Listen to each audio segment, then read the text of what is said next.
Hello, everyone, and welcome to CCTV America. I'm Asiye Namdar. A short-lived partial ceasefire in Gaza. Palestinians took advantage, shopping for necessities before violence erupted again all too soon. A shooting and a bus attack in Israel, missiles in the Gaza Strip.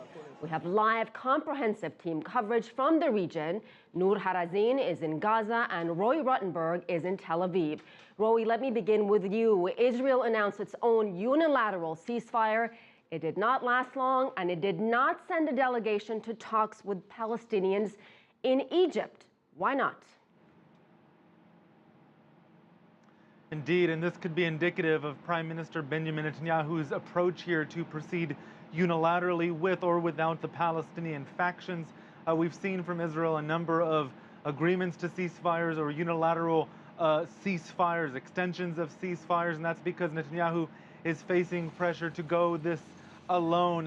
Several people within his own coalition saying that he should proceed as planned without waiting for agreements from the Palestinian side. And again, what we've seen even on Monday was the continued, quote, redeployment of troops from Gaza Strip. That's a term used by Israel, saying it's not a withdrawal, but troops being sent back to their bases on their side of the border.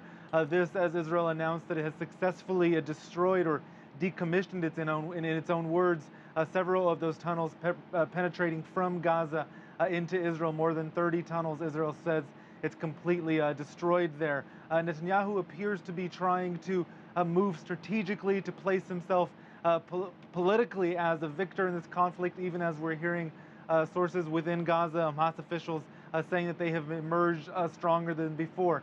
Netanyahu is facing tension within his own coalition to show that he is in fact leading the Israeli public here. His approach has been quite popular, and that is perhaps some indication of why he's chosen not to send somebody to Cairo and why he's chosen this unilateral ceasefire, which of course expired. Officials in Gaza saying that Israel didn't even honor that ceasefire, and then the strikes of course continued after 5 p.m. local time once that ceasefire expired.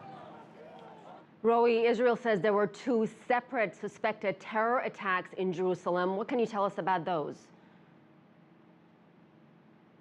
Indeed, aside from what it says are rocket attacks coming from Gaza, there were 2 incidents in Jerusalem. First, a Palestinian driver of a tractor, which witnesses say rammed into a bus, killing 1 person. Israeli police shot upon and killed the driver of that bus. And then in a separate incident, an individual driving by on a motorcycle opening fire on a soldier, witnesses say, near Jerusalem's main university, the Hebrew University. That soldier now in serious condition. Israel saying both of those may be possible terrorist attacks.